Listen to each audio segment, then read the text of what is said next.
Hello, I'm Jim Demo with Clark County Close-Up. Thank you for meeting with us. Right. Thank you for having us today. I'm happy to be here. Okay, well, let's start talking about healthcare reform.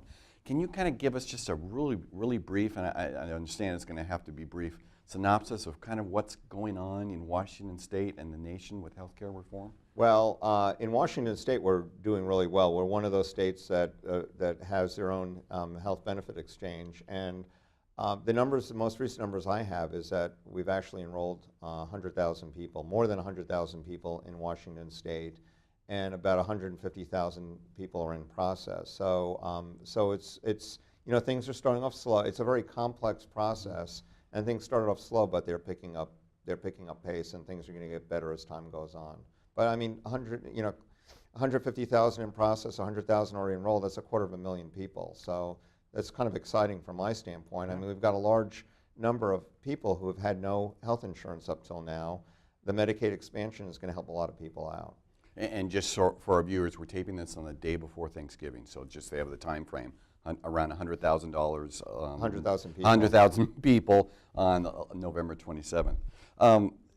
Now, what are the deadlines for people if they don't have insurance? Are there deadlines? Yeah, March 31st of 2014 is a deadline, and after that there would be a penalty, I believe about $95 for people who don't sign up for that for an individual plan. Okay. But I mean, people who have health insurance through their employer don't have anything to worry about. They'll continue on as they are. Right, so we're just talking about those people that don't have any health care insurance. Right. So let's say I'm one of those people, don't have insurance.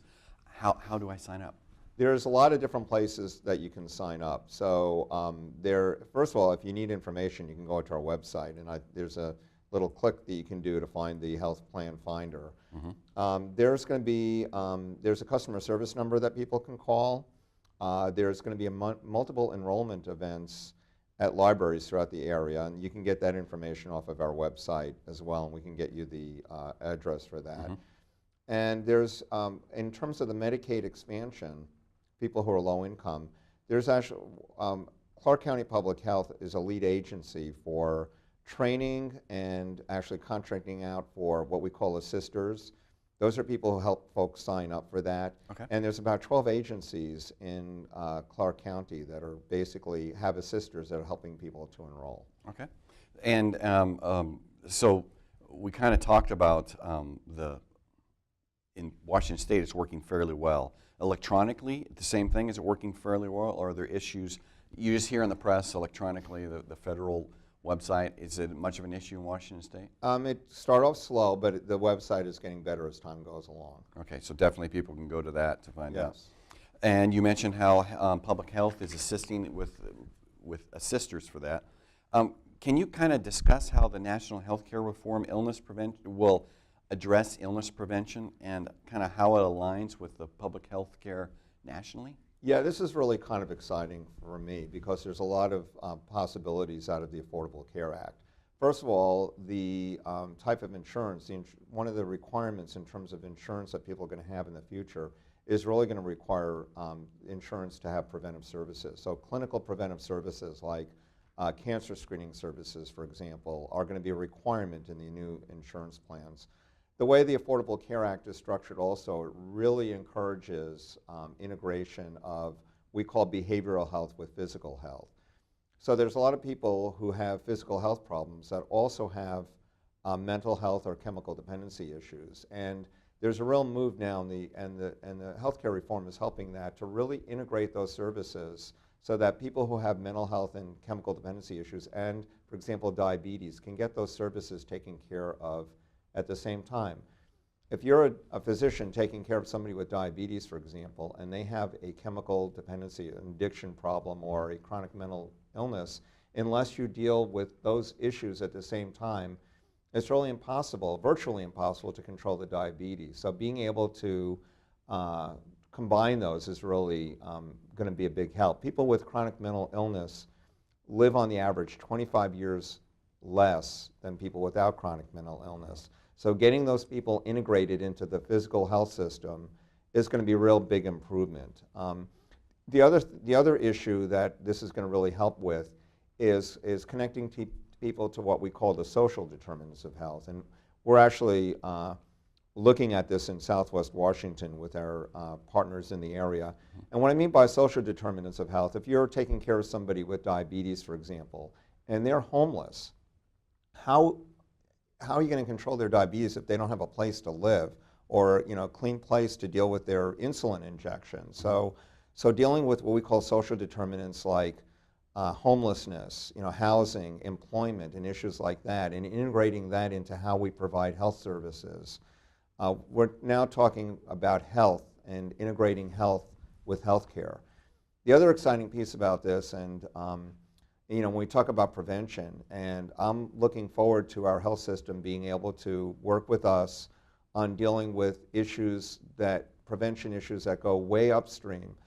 What I'm talking about is the relationship between what we call adverse childhood experiences, adverse events that happen to children in their first couple of years of life, that actually, if you can prevent those from happening and ensure that kids get what they need very early on, you can prevent things like heart disease and strokes and all those other nasty things later. So the emphasis on prevention and the integration with behavioral health and actually dealing with some of the what we call social determinants of health, there's really a lot of promise there. I'm hoping that as we move forward, we can actually make some great improvements. And isn't there also talk, I would assume the preventative will hopefully end up being cheaper in the long run than going through the full healthcare system, waiting until the person's really sick with diabetes, for example. So what we talk about in healthcare reform, you're exactly right. We talk about the triple aim. So the triple aim is not only better health for individuals, better health for populations, but also controlling the cost curve. And by dealing with prevention up front, yes, you can really control the excessive costs of healthcare. Keeping people healthier in the beginning, and getting folks insured who weren't, so they can get care in primary care settings instead of having to go to the emergency department or waiting until things get so bad that they end up in the hospital, is a big, being able to deal with that the idea is to really control the cost of what we're doing. And just to get back with like the mental health care service, so for example, if you were to go to the doctor and they were to notice these things, then they could sign you up, for example, or offer mental health as an example, but the insurance would cover that, where before it wouldn't. That is correct. Okay. Insurance will cover that, and if we combine the funding streams to do that, and we're not even talking about referral, at the same place, and we're calling them health homes, that somebody who has a coexisting mental health issue can be can have those services provided at the same time, same place that they're getting physical health services provided. So it's kind of more like integrated care than we've ever had before. That's the dream and that's the goal. And we're going to do whatever we can do, support that in terms of making it happen. Here in Southwest Washington, we're working with we've formed what we're calling the Southwest Regional Health Alliance. It's a partnership of 4 counties, Clark, Cowlitz, Skamania, and Wahkiakum, the county health departments there, our hospital partners, our healthcare providers, and the tribe, and the Cowlitz tribe, to really come together and see how we can leverage what's happening in healthcare reform to really make sure in the Southwest Washington that these services are delivered in a way that really achieves what we've been talking about. Okay. Well, let's change gear. Let's talk about how people can avoid getting sick in the first place. Why is it important for people to get a flu shot? Flu kills somewhere between 20 and 30,000 people each year in the United States. Wow. Flu shot can help prevent that. It's completely and utterly safe, and everybody should basically get immunized for the flu. So any age level? Yeah, pretty much? Yes, Okay. Pretty much everybody. Okay. And is the vaccine widely available? The vaccine is widely available. There's no shortage. There's, if you're under the age of 50, there's a flu mist that's available. For those of us over 50 and older, we need to get the shot, but it's widely available. Okay. How well immunized is the county population for the variety of diseases? Yeah, well, for influenza, not so great. Right. So I have some numbers here that I'm looking down on, Sure. but in 2010 in Clark County, and you know, these numbers, we don't generate them right away, but less than 40% of the adult population was vaccinated for influenza. Okay. And Washington statewide, I believe, is about 43%. You know, what really is concerning to me is that influenza is particularly a problem with those who are over 65, and I believe in 2010 the rate was about 70%. And now in terms of children and their required vaccines, because there's a number of vaccines, and by the way, there's people say, well, it's really complicated, you know, which vaccine should my child have? The CDC website has a list, has a little calendar about when your child. CDC? Centers for Disease Control and Prevention. Okay. But the other point I wanted to make is your doctor, your child's doctor knows this, and they will probably have a chart with the same chart that I'm talking about with a calendar. And I have a copy here if you want to, we could put it on the camera if you want. I don't know how well it would work. Yeah. But in Clark County, between 2012 2013, the immunization coverage in kindergartners was below 80%. So there's about 20% of kindergartners that did not have were not up to date on their vaccines. And if we looked at all grades, K through 12, it was about 77% had their vaccines. So there's a large, you know, for me, there's a significant percentage of kids that were unvaccinated. The problem with both these issues, both adults with influenza as well as children not having complete coverage, is when you don't have enough coverage, getting enough people vaccinated causes something we call herd immunity. So if enough of us are vaccinated, when a germ kind of looks for us and comes up against somebody who's vaccinated, nothing happens and the germ has no place to go. But if there's enough people who are unvaccinated, then the germ can spread through the community because you have a bunch of susceptible people. So we all need to get vaccinated, not only to protect ourselves, but to put up a wall so these diseases can't spread through our community. We call that herd immunity. Herd immunity, okay. So one of the reasons we still see outbreaks of things like whooping cough or pertussis is we don't have a large enough population that's really protected from this. You know, these diseases are still around. I mean, you may have read in the paper that in Syria, there's been a polio outbreak. I did. Polio used to be called infantile paralysis. It is a horrible disease, completely preventable with vaccinations, but it's important to have enough of the population vaccinated. The reason why Syria's experiencing polio is that not enough of the kids are getting vaccinated there and the virus is beginning to spread. We've seen that with measles. I know in several countries in the world where not enough kids have been immunized for measles, we've seen spread. So the bottom line is we really need to get these vaccination levels up higher. Okay, so make sure you go get your shots. Yes. Okay. And you talk to, you know, if you have any questions about which shot your child needs, talk to your doctor about that. But all of us should be getting our influenza vaccine. Okay. Now, in October, you not only continued to serve as the county health officer, but you also took on the dual role of the public health director. Why were these two positions merged? Yeah, well, when we looked at, part of it had to do with really in terms of funding and how we could basically provide the same services, same amount of leadership with the same amount, with saving some funding for the taxpayers in the county. So we combined those two positions. So that, but we're able to do that.